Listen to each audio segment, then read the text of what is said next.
he is the Ardhanari, the ideal man, where one half of him is woman. ನಮಸ್ತೆ ಕರ್ನಾಟಕ, ಎಲ್ಲರೂ ಹೇಗಿದ್ದೀರಾ? ಎಲ್ಲರೂ ಚೆನ್ನಾಗಿದ್ದೀರಾ ಅಂದ್ಕೊಂಡಿದ್ದೀನಿ. So welcome back to my channel. ಇವತ್ತು ನಾವು ಹೋಗ್ತಾ ಇರೋ ಜಾಗ ಬಂದು ಆದಿಯೋಗಿ ಚಿಕ್ಕಬಳ್ಳಾಪುರದ ಹತ್ರ ಲೊಕೇಟ್ ಆಗಿದೆ. ಬೆಂಗಳೂರಿಂದ ಆದಿಯೋಗಿಗೆ ಸುಮಾರು 70 ಕಿಲೋಮೀಟರ್ಸ್ ಆಗುತ್ತೆ. ಅದೇ ಚಿಕ್ಕಬಳ್ಳಾಪುರದಿಂದ ನಾವು ಆದಿಯೋಗಿಗೆ ಹೋಗ್ತೀವಿ ಅಂದರೆ ನಮಗೆ 9 ಕಿಲೋಮೀಟರ್ಸ್ ಆಗುತ್ತೆ. ಇದು ಇಶಾ ಫೌಂಡೇಶನ್ ಅವ್ರದ್ದು.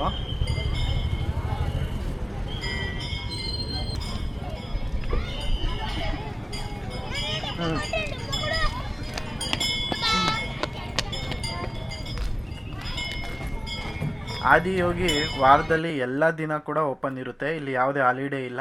ಮಾರ್ನಿಂಗ್ 6 AM ಓಪನ್ ಆದರೆ ನೈಟ್ 9 PM ತನಕ ಓಪನ್ ಇರುತ್ತೆ. ಇಲ್ಲಿ ಎಂಟ್ರಿ ಫೀಸ್ ಕೂಡ ಏನೂ ಇಲ್ಲ. ಪಾರ್ಕಿಂಗ್ ಮಾತ್ರ ಬೈಕಿಗೆ 20 ರೂಪೀಸ್ ಮತ್ತು ಕಾರ್ಗೆ 40 ರೂಪೀಸ್ ಏನೋ ತೊಗೊತಾರೆ. ಮತ್ತು ಆದಿಯೋಗಿದು ವಿಶೇಷತೆ ಏನಿದೆ ಅಂದರೆ ಇಲ್ಲಿಯ ಸ್ಟ್ಯಾಚು ಅದು ಇನ್ಯಾರ್ದು ಅಲ್ಲ, ಶಿವನ ಸ್ಟ್ಯಾಚು. ಇದು ಭೂಮಿಯಿಂದ 112 ಅಡಿ ಎತ್ತರದಲ್ಲಿದೆ. ಮತ್ತು ಇಲ್ಲಿದು ವಿಶೇಷತೆ ಏನಂತ ಅಂದರೆ ನೈಟು 7ಗೆ ಇಲ್ಲಿ ಲೇಸರ್ ಶೋ ಇದೆ. ಮತ್ತು ನೈಟು 9 PM ಇಲ್ಲಿ ಆರತಿ ಮಾಡಿ ಪ್ಲೇಸ್ನ ಕ್ಲೋಸ್ ಮಾಡ್ತಾರೆ.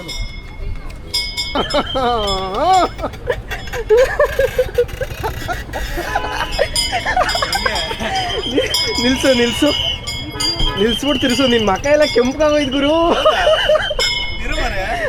ಏನಿವಾಗ ನಿನಗೆ ಅವಲೇ ಫುಲ್ಲು ಫೇಸ್ ಎಲ್ಲ ರೆಡ್ ಆಗೋಯ್ತು.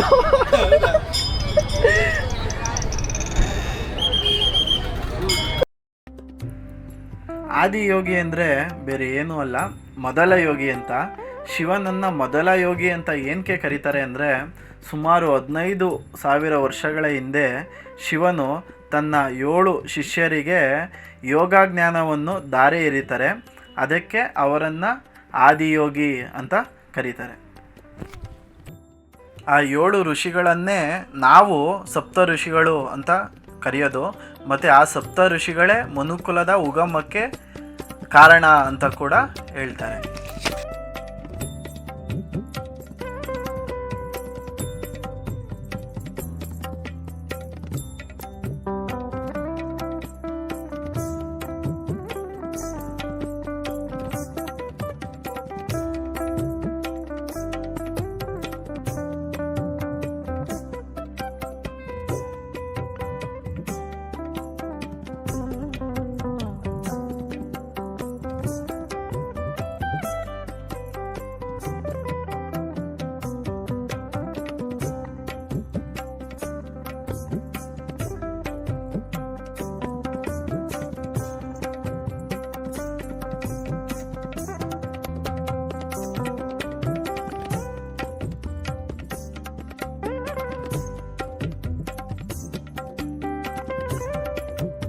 ಮನೆಯಲ್ಲಿ ನಡೆಯುವ ಆರತಿಯ ತನಕ ದಯವಿಟ್ಟು ಕುಳಿತಿರಿ.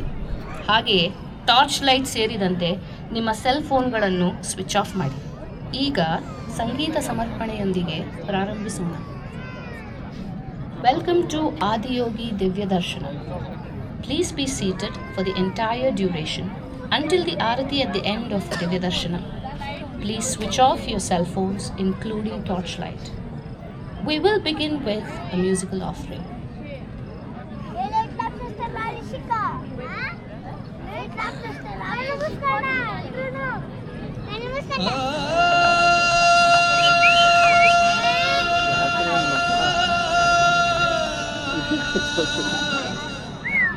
ಶಂಭೋ ಶಂಕರ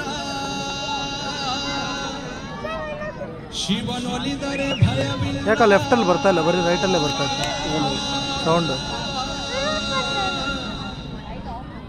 ಶಿವ ಮುನಿದರೆ ಬದುಕಿಲ್ಲ,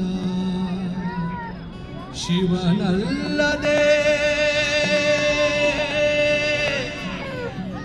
ಗತಿಯ. ನಮಸ್ಕಾರಂ. 15,000 ವರ್ಷಗಳಿಗೂ ಹಿಂದೆ ಮೊಟ್ಟ ಮೊದಲನೆಯ ಯೋಗಿಯಾದ ಆದಿಯೋಗಿ ಶಿವನು ಯೋಗದ ಅಮೋಘ ವಿಜ್ಞಾನವನ್ನು ಮಾನವತೆಗೆ ನೀಡಿದನು. ಮಾನವರು ತಮ್ಮ ಪರಮ ಸ್ವರೂಪವನ್ನು ಕಂಡುಕೊಳ್ಳಲು ಅವನು 112 ವಿಧಾನಗಳನ್ನು ಅರ್ಪಿಸಿದನು. 112 ಅಡಿ ಎತ್ತರದ ಆದಿಯೋಗಿಯ ಈ ಭವ್ಯ ಮುಖವು ಅವನ ಈ ಅಮೂಲ್ಯ ಕೊಡುಗೆಯ ಸಂಕೇತವಾಗಿದೆ. ಆದಿಯೋಗಿಯು ನಾವೆಂದು ಸಪ್ತ ಋಷಿಗಳೆಂದು ಪೂಜಿಸುವ 7 ಋಷಿಗಳಿಗೆ ಯೋಗದ ವಿಜ್ಞಾನವನ್ನು ಅದರ ಸಂಪೂರ್ಣ ಗಹನತೆಯೊಂದಿಗೆ ಧಾರೆ ಎರೆದನು. ಮಾನವ ಜೀವ ವ್ಯವಸ್ಥೆಯಿಂದ ಹಿಡಿದು ಬ್ರಹ್ಮಾಂಡದವರೆಗೆ ಎಲ್ಲದರ ರಹಸ್ಯಗಳನ್ನು ಅವನು ಅವರಿಗೆ ತಿಳಿಸಿಕೊಟ್ಟನು. ಯೋಗದ ಈ ಜ್ಞಾನ ಭಂಡಾರ ಮತ್ತು ಸಪ್ತಋಷಿಗಳು ಅನುಭವಿಸುತ್ತಿದ್ದ ಈ ಭಾವ ಪರವಶತೆಯನ್ನು ನೋಡಿ ಪಾರ್ವತಿಯು ಅದರ ಕಡೆಗೆ ಸೆಳೆಯಲ್ಪಟ್ಟಳು. ನಾನು ಇದನ್ನು ಅನುಭವಿಸಬೇಕು ಎಂದು ದೇವಿಯು ಆದಿಯೋಗಿಯನ್ನು ಕೇಳಿಕೊಂಡಳು. ಆದಿಯೋಗಿ, ನೀನು ಇದರ ಬಗ್ಗೆ ಎಲ್ಲ ಚಿಂತಿಸಬೇಡ, ಬಂದು ನನ್ನ ಮಡಿಲಲ್ಲಿ ಕುಳಿತುಕೋ ಎಂದನು. ಅವಳು, ನನಗೆ ಬೇಕಿರುವುದು ನಿಮ್ಮ ಒಲವು ಮಾತ್ರ ಅಲ್ಲ, ನನಗೆ ಬೇಕಿರುವುದು ನಿಮ್ಮ ಜ್ಞಾನ ಎಂದಳು. ಅವನು, ನೀ ಬಂದು ಕುಳಿತುಕೋ, ಜ್ಞಾನ ಎನ್ನುವುದು ಕಲಿಯುವ ವಿಷಯವಲ್ಲ, ಅದು ಅನುಭವಿಸಬೇಕಾದ ಆಯಾಮ. ನನ್ನ ಮಡಿಲಲ್ಲಿ ಕುಳಿತುಕೋ, ನನ್ನೊಂದಿಗೆ ಒಂದಾಗು ಎಂದನು. ಅವಳು ಬಂದು ಅವನ ಮಡಿಲಲ್ಲಿ ಕುಳಿತಾಗ ಅವಳನ್ನು ಸೆಳೆದುಕೊಂಡು ತನ್ನ ಅರ್ಧ ಭಾಗವಾಗಿ ಮಾಡಿಕೊಂಡ. ಅದರಿಂದಲೇ ಅವನು ಅರ್ಧನಾರಿ, ಪುರುಷ ಸ್ತ್ರೀ ತತ್ವಗಳ ಸಮತೋಲನ. ಇದನ್ನೆಲ್ಲ ನೋಡುತ್ತಿದ್ದ ಗಣಗಳು, ನಾವೇನು ಮಾಡಬೇಕು, ನಮಗೇನು ದಾರಿ ಎಂದು ಕೇಳಿದರು. ಗುರು, ಅದು ಬ್ರೈಟ್ನೆಸ್ ಅಲ್ಲ ಗುರು,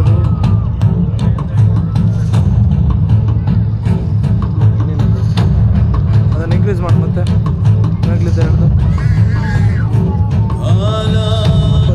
ನೆವರ್ ನೋಡಿ, ಡಿಸ್ಪ್ಲೇ ಕಾಣೋದು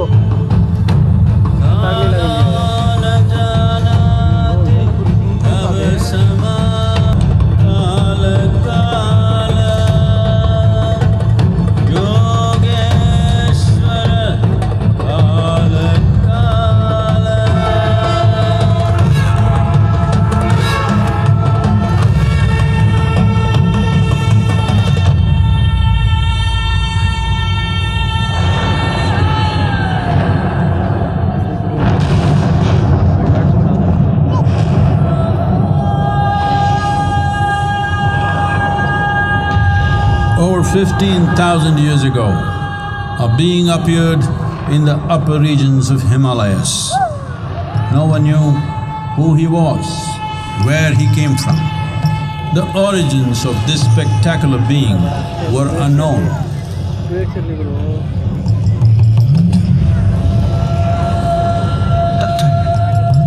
When his ecstasy allowed him some movement, he danced wildly.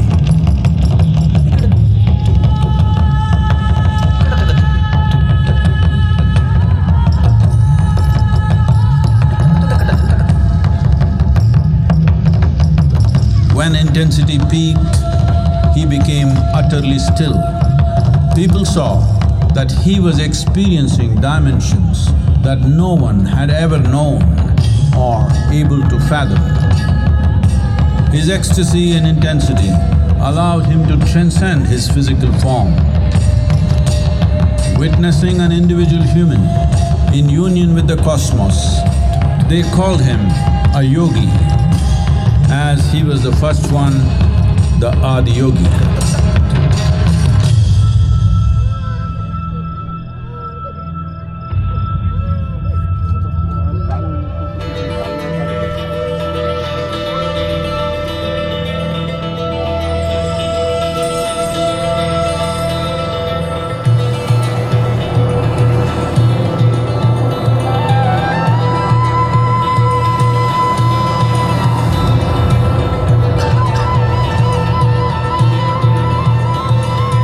When his stillness lasted for years on end, curious onlookers melted away.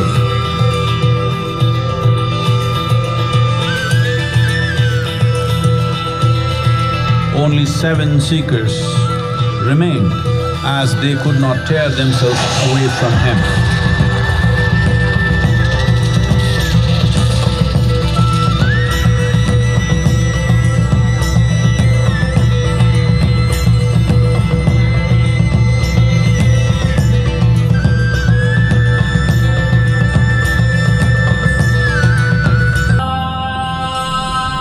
He transmitted the profound science of yoga in its full depth and dimension.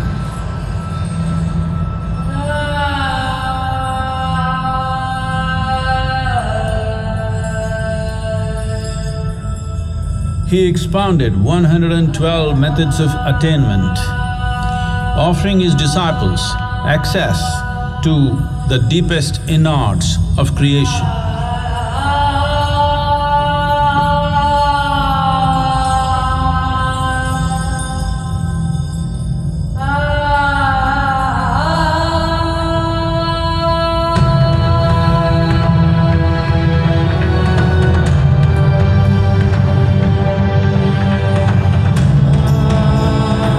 In this magnificent state of yoga, many mysteries of the created and the uncreated cascaded upon his unbridled wild hair.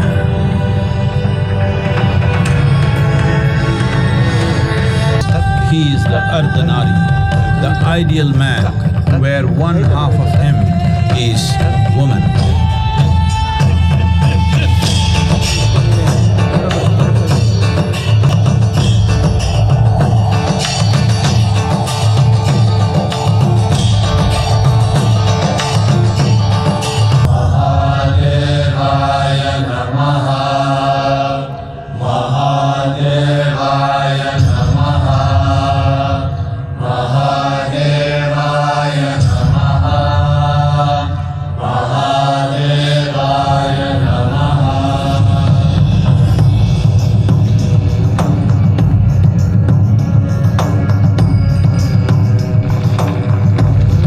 Seven sages, the Saptarishis, took the sacred science of yoga in all its forms to human habitations across the planet, which turned into crucibles of civilization.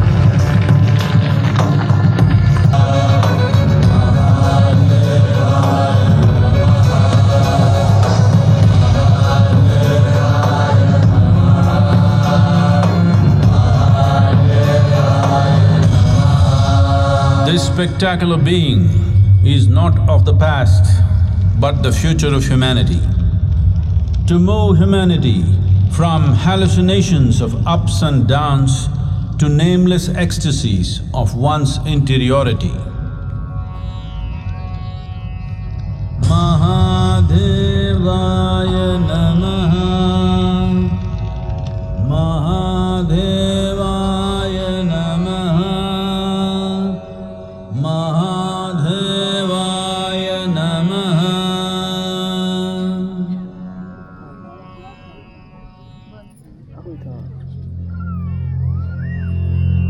Yoga Yoga